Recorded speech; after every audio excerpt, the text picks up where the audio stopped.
Water. Mobile water, unique in every way.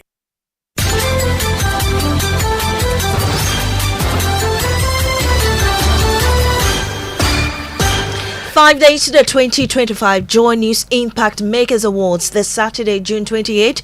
Hello, good afternoon and welcome to the Midday News.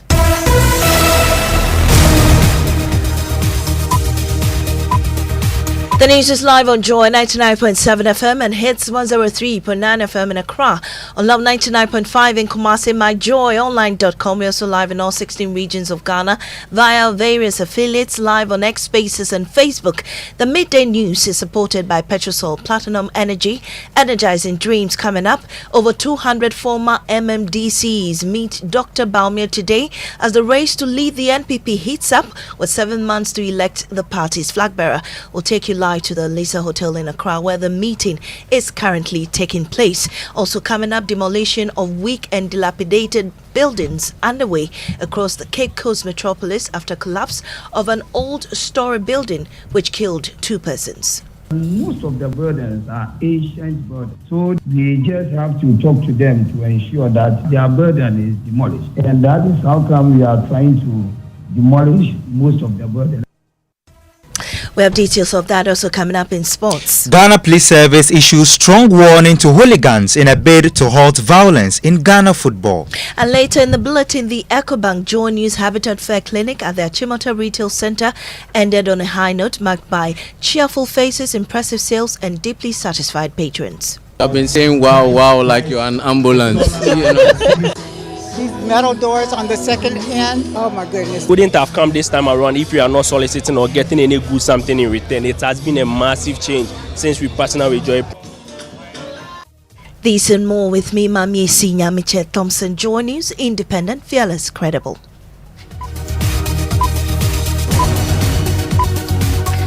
This afternoon, more than 200 former metropolitan, municipal and district chief executives are meeting former Vice President Maame Bawumia today as the race to lead the opposition New Patriotic Party into the 2028 elections heats up. The meeting comes just days after the former Vice President met a group of NPP MPs at his campaign office who pledged their support for his re-election as the party's flag bearer. The former MMDCs who served under previous administrations are expected to discuss strategies and possibly declare their support for Dr. Bawumia ahead of the crucial internal presidential primaries in January 2026. Let's go live now to Lisa Hotel where the event is happening and speak to my colleague Kenneth JC, who is there for us, still trying to get more details of this for us.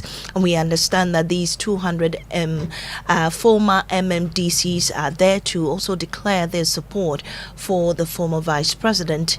Earlier on, some MPs had already done that somewhere last week. So let's now touch base with Kenneth JC to tell us what more he can report. Kenneth, what more can you report from where you are?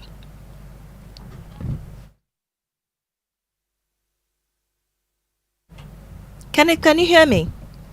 Unfortunately, Kenneth is not on the line, but we'll still establish contact with him and get the very latest from him. Now, some experts are downplaying criticisms being leveled against President John Mahama for replacing some career service ambassadors with political appointees.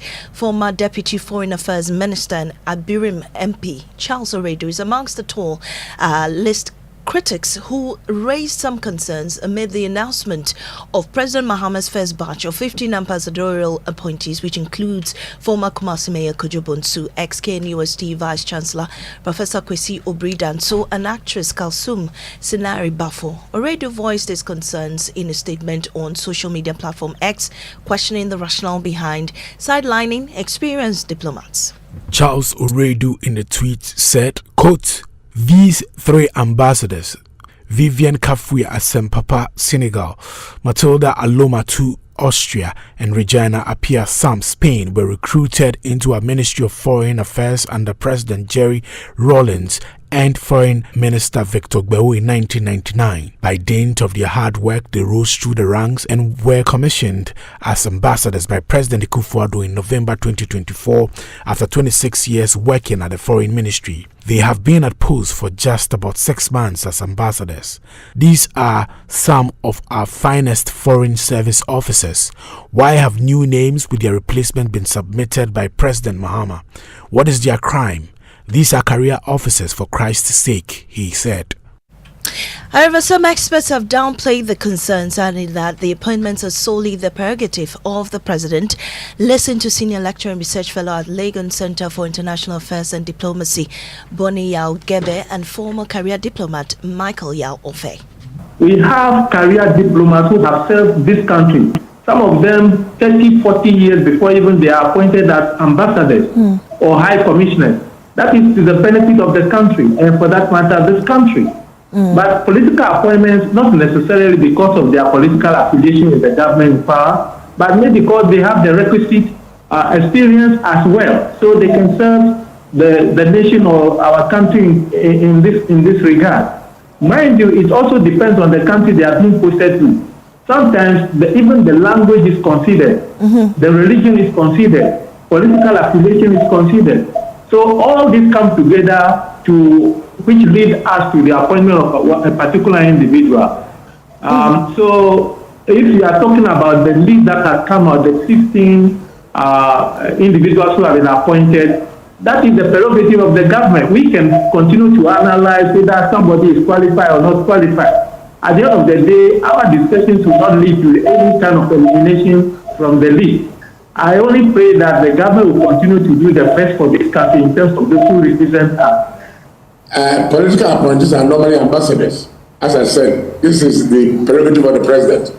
But deputy ambassadors down is normally occupied by career men. The reason is that since the ambassadors, the political ambassadors, don't have the experience in diplomacy, when you have the deputy and the next to him and so on, they are the people to guide the ambassador who is a politician or a technocrat, to guide him as to the direction of how to run an embassy or how to make contacts with institutions within that country. Right. So things have changed now. Now, this afternoon, government is considering suspending the price stabilization and recovery levy as part of efforts to cushion consumers against a potential surge in global oil prices should the Israel-Iran conflict escalate further. The conflict has already triggered a 3% rise in global oil prices since markets reopened following the U.S. strike on 3 Iranian nuclear facilities. Speaking to Joy News, spokesperson for the Energy Ministry, Richmond Roxon, assured that there is enough fuel reserves, and should the war escalate, it does not mind using the price stabilization levy to support consumers. Before we listen to Roxon, here's a report capturing the major events since the war began. The Israel-Iran conflict erupted on June 13, 2025, when Israel launched Operation Rising Lion, targeting over 100 Iranian sites, including nuclear facilities and military bases. In retaliation, Iran unleashed waves of missiles and drones on Tel Aviv and other Israeli cities. The initial Israeli strikes resulted in the death of Iran's wartime chief of staff, General Ali Shadmani. So far, the conflict has left over 700 people dead and more than 3,000 injured across both countries. As tensions escalated, Israeli Prime Minister Benjamin Netanyahu called on the United States to intervene.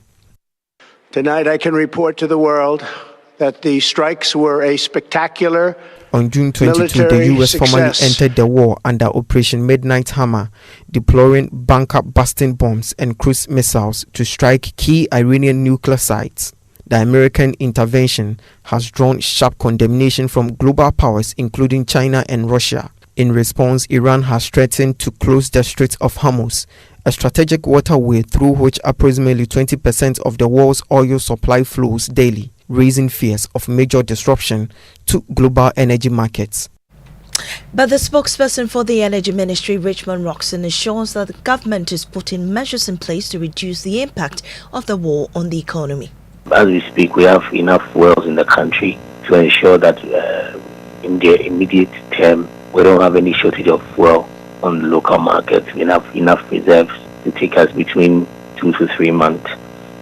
If you look at what BOST has and also what the BDCs also have. So one, we have enough reserves. And number two, whether or not government will take a decision pushing consumers using the price stabilization levy, for example, will depend on the impact. So there are a number of measures that government has put in place. But what the impact will be on the international fuel market will trigger which option the government should use. For now, there's a price stabilization levy, which is in the price build-up for some of these measures. And depending on how the impact is, the government has a number of options to exercise. There are levies and margins on it. Even if it comes to suspending it, they don't mind suspending it. Well, if that is what will give the people of Ghana some respite within the period, government's options are open. At the end of the day, the government will take the appropriate measure to protect the consumer. Meanwhile, policy analyst Peter Tekpe is urging government to restore the Bulk Oil Storage and Transportation Company Limited to avert future shocks. To be focused, if government had enough fuel reserves, then we wouldn't have a problem. And what will happen is that whilst prices are going up, then government will have been releasing the reserves into the system. That is why it's important that a strategic asset like BOST and TOR, they need to be working. So that when you have enough reserves, then when there is such impact, in order to, cushion the impact on the Ghanaian, what you do is that you release this reserve into the system. A practical example, assuming Ghana has 5 months of stock of fuel, for instance. In this scenario, whilst prices are going up, then government will be releasing this into the system so that the cost of fuel price that is going up will be diluted with this strategic reserve that we have. Unfortunately, we don't have that. Well, Ghana, as the chair of the International Atomic Energy Agency, is calling for dialogue and diplomatic pathways to resolve the conflicts. And we'll be detailing some of the issues in that statement shortly. Fred Smith joins me. Fred, what more is in the statement? Well, Ghana, as the chair of the IAEA through the Foreign Affairs Ministry on June 20, is urging the countries involved in a conflict to embrace dialogue by us as an international community, as it is only diplomatic means that will resolve the war. The statement also urged Israel to consider its position and participate in the ongoing diplomatic talks, as a devastating effect is already being felt by the entire international community. Thank you so much, Fred Smith, giving us the very latest on the Iran-Israel war. Now, the Cape Coast Metropolitan Assembly has begun demolishing weak and dilapidated buildings across the metropolis. This follows the death of 2 individuals caused by the collapse of an old-story building in a community known as London Bridge after rains on Saturday morning. Metropolitan Chief Executive George Justice Arthur says the Assembly has identified high-risk areas and has begun to pull down all structures deemed safe. If you come to Cape Coast, you realize that most of the buildings are ancient buildings. They were built from 1902, 18. So because Cape Coast is an ancient town with a lot of history. So most of them are dilapidated. They are in dilapidated state. Does it mean you don't know the owners of these buildings? We know them. We spoke with the owners that looking at the situation and trying to actually prevent this from happening again. We just have to talk to them to ensure that their burden is demolished. So they agreed to it. We built consensus that we should do that. And that is how come we are trying to demolish most of the burden. And we are still talking to some others. As soon as they agree, we need to actually demolish all of them so that we have sanity in the metropolis. Let's head to the central region now. Abigail Esel Nkrumah is on standby for us on the very latest on this. Abigail, what's the latest with the demolition exercise? All right, so I visited the site of the collapse this morning.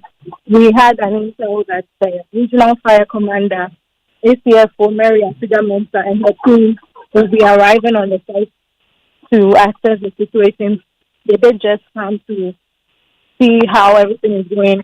The site has been cleared, and she's saying that she's grateful for the efforts of all the security agencies, the MC, for whatever they've done so far. And they are there to also see how best the fire service can also help to prevent such a situation from happening again. And they assure all these old buildings will be coming down soon to ensure safety in the area. All right. There were also some people who were injured. Do we know their condition now? So currently, they are all responding to treatment. All three injured individuals are responding to treatment. They are obviously traumatized after the incident, but they are currently responding to treatment. And ACFO is saying that they will be visiting some of the homes of these injured persons to actually find out more about their situation. So we'll be going with them and we'll be bringing the update. All right. Thank you so much, Abigail. Now, more than 2.2 million girls in Ghana are set to receive free vaccination against HPV, the human papillomavirus, a deadly virus responsible for cervical cancer and other serious infections. Health workers leading the fight say they are deeply alarmed by the rising infection rates among both men and women, with some extreme cases resulting in severe genital damage, including rotten tissue in the vagina and penis. In the following report, head of our health desk, Fred Smith, takes a closer look at the devastating impact of HPV and what you can do to protect yourself. HPV, or human papillomavirus, is a highly contagious and common virus, primarily spread through oral, vaginal, and anal sex, as well as deep kissing. It is the leading cause of cervical cancer in women and is also linked to anal, penile, vaginal, vulva, and throat cancers, particularly through oral sex. Ruth Katamanso, a women's health nurse specialist at the Shai Osudoku District Hospital in the Greater Accra region, is on the front lines of the fight against HPV in her district. The HPV virus is a virus that causes genital warts and other cancers such as the penile cancers, the anal cancers, the oropharyngeal cancers, among others. Doctors warn that HPV often presents no symptoms for years, making it dangerously easy to spread. When symptoms do appear, especially in women, they may show up as small skin-colored warts or bumps around the vagina, often accompanied by a foul-smelling discharge. For men, the risks can be even more severe when they engage in sexual activity with infected partners. Ruth Katamanso explains. Let's take the penile cancers for instance. Nowadays, men engage in sexual activities without protection, and then they always want a woman to be so tight. And you know that when you are having sex with someone and the person is so tight, there is friction and you are bound to have some bruises on your genital organ. When this woman has this HPV virus, it can easily transfer it to you, the man. And we don't have any screening tool for men to detect whether they have the HPV virus or not. So this virus stays in your body, persists for 10 to 15 years, and then it will give you the penile cancer. Experts recommend routine pap smears, HPV testing, and safe sex practices, including condom use and limiting sexual partners to reduce the risk of infection. Most importantly, doctors say the HPV vaccine can prevent up to 90% of HPV-related cancers. It is most effective when administered to preteens, but also beneficial for adults up to age 45. Fred Smith for Joy News. Well, Fred Smith is with me in studio, but Fred, this is really scary. Very. I understand that there's some, vaccination ongoing. Can you tell us more about Well, the that? vaccination will start soon, but it's targeting girls in our schools, and so that should start somewhere in September. They've secured, the government of Ghana is paying for it, but we're getting support from the Gavi Alliance to bring these vaccines in to undertake the vaccination. But why just girls? I mean, what about the women like us, even the men? Yes, there's a plan for it. So they will start with the girls and then they will go to the general female populations. Okay. For men, it's very difficult. There's no way of testing to know whether you have the virus or not.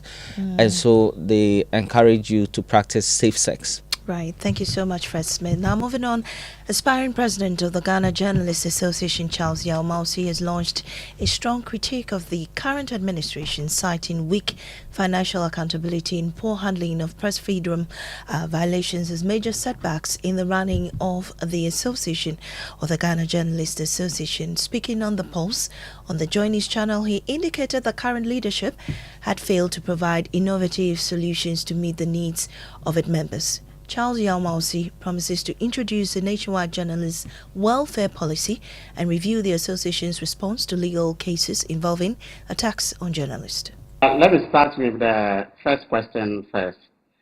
Safety and security. You know, at the moment, we have a team of lawyers, including MFI Thompson, who has been fighting on issues of attack, legal issues for the association on free basis.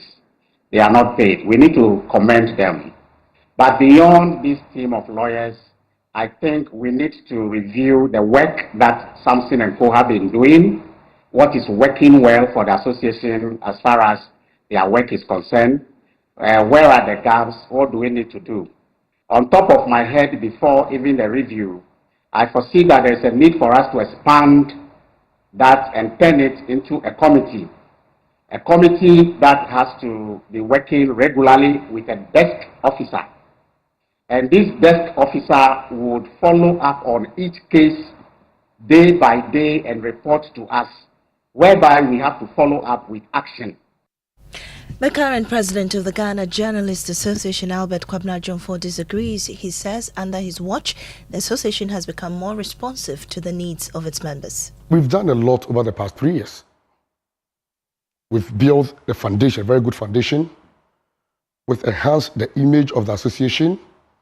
We have made the GJ more appealing, more attractive. And for that matter, the message is that there's a legacy. When we came, we tagged ourselves as legacy regime, trying to do the unthinkable, the hard things that people were running away from. Which were? Which were speaking truth to power, which were going after perpetrators of media attack, which were fighting for press freedom, defending the ordinary journalist, and making sure that they go about their usual duty without fear or favor, making sure that people do not attack journalists and go scot-free, ensuring a safe and a secure media environment, freer media environment. GJA President Albert Jomfo there. You're still listening to the Midday News on Joy 99.7 FM. We'll take a break. We return with sports, and later in the bulletin, the EcoBank Joy News Habitat Fair Clinic at the Achimota Retail Center ended on a high note marked by impressive sales and deeply satisfied patrons. I've been saying wow like you're an ambulance. These metal doors on the second end, oh my goodness. Wouldn't have come this time around if we are not soliciting or getting any good something in return. It has been a massive change since we partnered with Joy.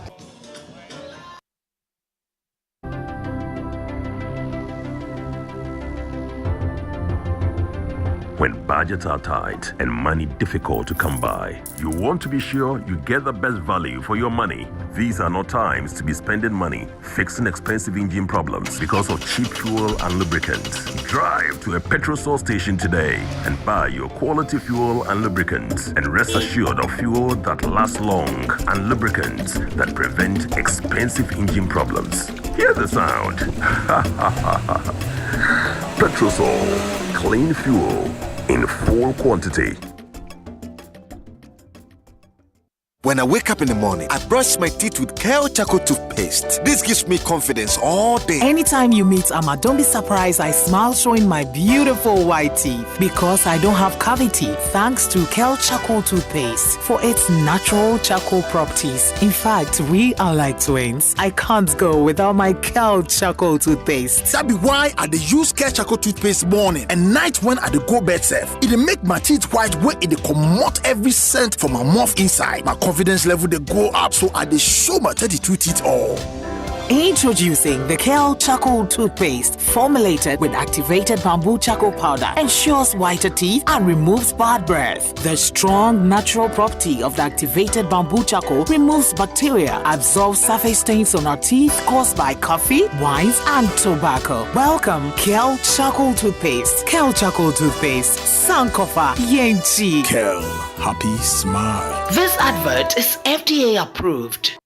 At DSTV, we listen to what our customers want. That's why we've cooked something big for you. From now to 31st July, pay your subscription and get an instant upgrade to the next higher package for free. Enjoy the best of drama, awesome entertainment for the kids, reality shows, epic Ghanaian talent, family fun, and the FIFA Club World Cup. Pay with *759# and get upgraded instantly. Terms and conditions apply. DSTV, your home of entertainment. Welcome back to the Midday News, and we have sports with Mubarak. And Mubarak, your documentary on scars of hooliganism. Yeah, that's right. Very, very touching, documentary that you did. Interesting revelations there. But what more do you have on that for us? Yes, obviously the documentary has to do with violence and how it has driven many key stakeholders, including football players and match officials, out of the game. Many have quit the sport because of violence at match centers. Now, in response, the Ghana Police Service is warning that anyone involved in hooliganism will be prosecuted. Here is their Director of Sports, ASP Asamani Yakubu. If you will come to the stadium and misbehave, misconduct, you will definitely go through this legal processes, and nobody, even the club that you are supporting, cannot help you. So we'll plead with all the fans to rather celebrate than to come and cause mayhem or harm a fan or somebody. We should all be cautious. Whatever happens at our stadium negatively sends the message all over the world, and it has its consequences. That's the Director of Sports for the Ghana Police Service, ASP Asamani Yakubu. Thank you so much, Mubarak. Well, I hope that GFA can also do more things to avoid this hooliganism. Yeah, they keep trying. They've been sanctioning clubs, but it appears it's not working. So they have to obviously change their strategy. And in that documentary, of course, there are so many recommendations by experts, including the former Ghana Football Association President, Kwesi Nyantakyi. He also spoke about that issue. So you should watch it on the Joy News channel tonight at 8:30 p.m. Thank you. Thank you so much. Now, let's go back to our initial story at the NPP meeting at the Lisa Hotel and get the latest from Ken. Kenneth, what more can you report? Well, the meeting is currently ongoing. It's a closed-door meeting where the former vice president is meeting over 200 former MMDCEs. And, of course, he's selling his message to them on the reasons why he thinks he is the best candidate to lead the MPP again into the 2028 elections. Now, you recall that over the weekend, his main contender, Kennedy Japan, also met a similar number of former MMDCEs at his residence as well. So it's actually heating up. The campaign is heating up with barely 7 months to go. The vice president, we don't have indication yet if all the former MMDCs are endorsing him as the MPs who met him over the weekend endorsed him, but the indication we're getting is that a host of the MMDCs who have come here have actually declared their support for him, and he's trying to woo the rest who are yet undecided onto which candidates to declare their support for. So basically, the meeting is currently being held behind closed doors, and we will bring our listeners up to date from the fallout. Right, thank you so much, Ken. JC there at the Lisa Hotel where former MMDCs are meeting Dr. Bawumia. Well, 3 days, hundreds of patrons, dozens of vendors, and one powerful message: home ownership dreams are within reach. The EcoBank Joy News Habitat Fair Clinic at the Achimota Retail Center wrapped up on a high note, brimming with energy and satisfaction. Jacqueline Asumaya Boy reports. These metal doors on the second end, oh my goodness, they're absolutely wonderful. Throughout the weekend, the fairgrounds buzzed with excitement as foot traffic steadily grew. Patrons came with diverse goals, some in search of land, others seeking interior design inspiration, and many simply eager to learn. But they all left with one thing in common: a deep sense of satisfaction. Oh, it's actually been amazing. I mean, they've been friendly enough. One lady actually assisted me. I was actually dragging me to download an app and buy one of their services, and I think it's a good thing. Amazing. When I was driving through, I heard They were interviewing few reps here, and it was interesting. I've visited few stands. These metal doors on the second end. Oh my goodness, they're. And those are highlights from the EcoBank Joy News Habitat Fair over the weekend. And Jackie is here with what's trending, and Mr. Ashi Levy. Today I didn't forget your name. Good job done. Don't ever forget. What's trending? Well, Maame, see, have you heard this song?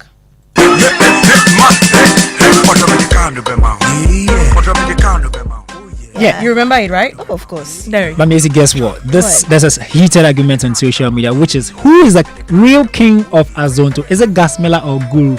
Social media has been buzzing on that. I mean, on a Monday morning like this, a lot of people have been talking. So let me read a couple of comments here. So, Saved by Jesus says that Guru caused more hits and it was more diversified. And Low Rick says that Guru, who is one of the reasons why Azonto became wild. Respect Guru. And other people also for Gasmela and all that. But who do you think was? Guru. Fuse ODJ is not even part of Charlie. But that's how we end this afternoon's bulletin here on Joy 99.7 FM. Up next is Living Word with Pastor Mensa.